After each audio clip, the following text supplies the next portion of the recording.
What is up, fellow fans of Clash of Clans? Thank you guys so much for stopping by the video today. Yes, of course, we are talking about the very first raid weekend. I hope you guys have had an amazing one. For me, well, we have stepped on over to the Just Galadon clan, where indeed you're allowed in only if you're Galadon. Okay, so yeah, I've got 10 accounts that are eligible for the capital raid weekends. As you can see, there they were all listed. They all contributed. Everybody was going to the forge and doing the best they could. The anchor, of course, was Galadon 14.0. That is this account that is also known as the $7,000 Gem Farm Fix Max That Rush account, a recurring series on the channel, along with No Cash Clash, Gold Pass Clash, and the Maxed Out account. So if you haven't already, now's a great time to subscribe to the channel, to turn on notifications, and be prepared for all sorts of information. I mean, yeah, right? We've got a ton of accounts, 20 accounts, and lots of pro attacks as well. Right here, we're kind of just taking a look at the last minute adjustments to the base. We will do some base design changes and talk about best offense and defense in the next episode, so watch for that. But today we are going to get into, well, you ready? Yes. Okay, 10 accounts, and if everyone gets a bonus attack, that means what? That's right, 60 attacks.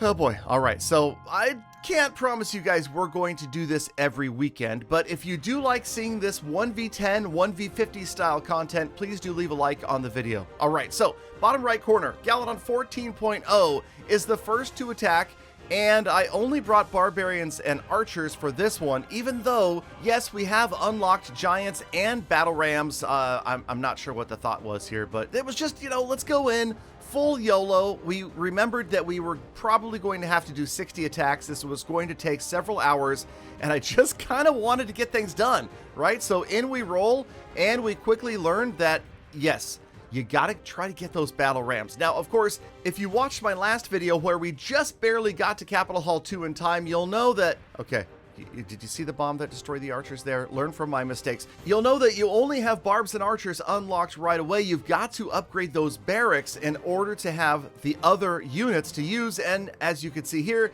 it would have been pretty helpful to have a battle ram to get through that wall. And always remember the top 3 critical upgrades in your base: offense, offense, and you guessed it, offense. It's true. Really, just focus on offense. The defense, I found that it really didn't make that much of a difference if another clan had upgraded or changed the base around. You'll see that in the next episode where we do all of the 60 attacks. We are going to get more attacks done today, but what I wanted to show you today was kind of the basics, the physics of getting in there and attacking. And of course, if you are a Capital Hall 2 like me, you're only facing Barbarian Camp and Capital Halls. That's it. And if you're doing 60 attacks, it gets a little bit repetitive, but at the same time, I also feel like I learned some things. We did eventually get better, and like I said, I will show you the very best of my attacks, the highest percentage attacks, although I will also tell you that I never did manage to grab a 3-star using one attack, and that is something I have heard is exceedingly rare, especially at this level. Now, I did have a friend of a friend, Kelly Jo from the streams, told me that someone in her clan 3-starred Wizard Valley using only Rage Barbarians and a heal spell. So we're going to go try to check that out at some point. It is early. This is the first raid weekend, and we don't really know what to expect as far as how difficult or how easy some of the bases might be. Obviously, most clans are going to be at Capital Hall 2 or maybe 3, a few at 4, and then there's just a couple that are even higher than that already. But okay, so you can see that first attack went pretty darn well. I mean, we got 63% of the way through Barbarian Camp, and now, of course, we have to start thinking about that 3-star. And remember,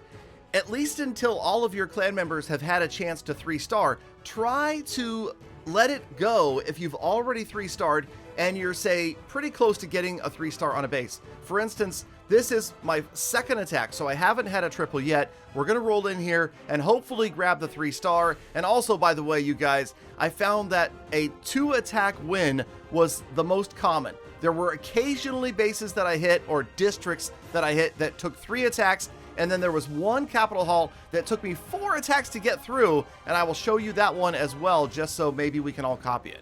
Because obviously it's going to be helpful to get exposed to a lot of different clans and see what their defenses are like and possibly use some of those strategies on our own defenses. Okay, So here we are picking up the 3-star. And oh, by the way, I'm going to look back at some of the defenses. No clan defeated any of my districts or capital halls in one attack, but I did have a couple of instances where it took 10 attacks in order to get through Barbarian Camp and my capital peak. So 5 and 5. That's just, yeah, those guys need to go watch more YouTube videos, because there's some fundamentals here that if you follow, you're going to be fine. Get back to the basics of Clash of Clans. Think back to the days that you were Town Halls 3, 4, 5, 6, 7.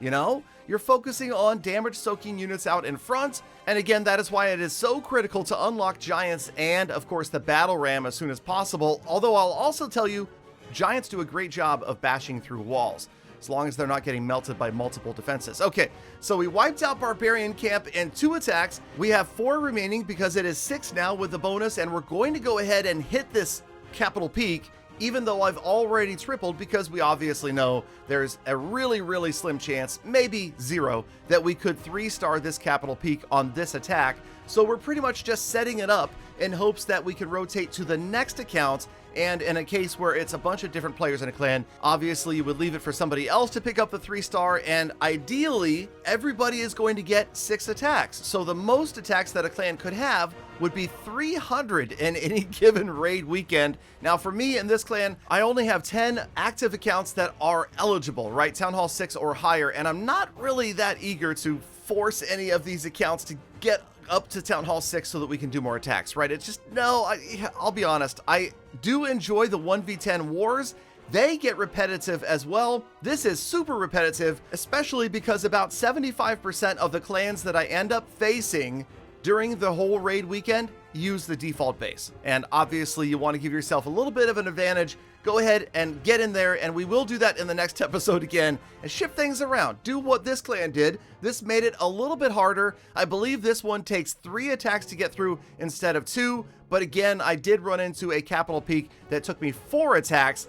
I don't know whether to blame the poor attacking skill or the great defenses. You guys can be the judge of that as well. Now, one quick tip right here for those that are attacking capital peaks, especially when you're a capital hall 2, and that is, notice that Giga Eagle that we've been calling it, even though it technically isn't really an eagle, maybe it's hidden under the thatched roof or whatever, but the capital hall weapon, whatever that thing is, does not have an infinite range. It will not make it out to the very edges of the base, and you can have a barbarian or an archer or 2 out there cleaning up those houses if they've been left on the edges. Now, one more tip about the 3-star attacking bonus, and that is that I've found if you have an active clan and they're not the worst attackers in the world, like maybe some of the clans that faced me that took 10 attacks or 12 attacks to get through. But what I'm saying is the average clan is going to end up with more 3rd-star attacks than bonuses, right? They'll have more 3rd-star attacks than players in the clan. So don't sweat it if a player or 2 accidentally 3 stars and picks up that 3rd star when they didn't want to. It's not going to make a critical difference. So I wouldn't jump all over a player that accidentally picks up a 2nd, 3rd star early in the capital raid weekends. Just saying. Okay, so we are again battling this, and a couple of things. Did you notice how this weapon that's firing has no dead zone, right? The units right next to the building are still getting shelled and pulverized by that defense. So yes, that's going to be an issue you have to deal with. There is no dead zone. And then also the splash damage is so big that it will hit the giants and the archers behind them. So if you can, and I'll try to show that in better detail in a future raid, if you can, get your giants and your archers attacking from slightly different positions when they're hitting that capital hall. Okay, so notice bottom right, I have 4 attacks left. It's not turned to gold down there, which means I have not earned the bonus 6th attack yet. And at 81% damage done already, we're pretty sure that we're going to be rolling in and picking up the 3rd star. Now also, don't worry too much about the fact that there's a lot of damage done and maybe you're not going to get very much capital gold for the win. Remember, you get 1 capital gold for every troop space that is still alive or not deployed at the end of the battle. But I'll be really honest with you guys, a couple of things. One, it's pretty ambiguous as to how much capital gold you're going to be able to get, especially at the end of a raid weekend. And 2, I feel like that troop space bonus is relatively low compared to the reward for destroying buildings, but maybe that's something that the Clash team can fix in balance changes in the future. I'm sure there will be a lot of balance changes and updates, upgrades to the whole raiding system, but for now, this is the end of today's video. Come back for part 2 to check out the amazing finish to raid weekend. Thank you, Galadon, for sticking around all the way to the end of the episode. You know all the stuff that I usually say, so get out there and wait. I'll see you tomorrow for more full attacks. I know. Don't be disappointed. I can't talk fast at the end of every episode.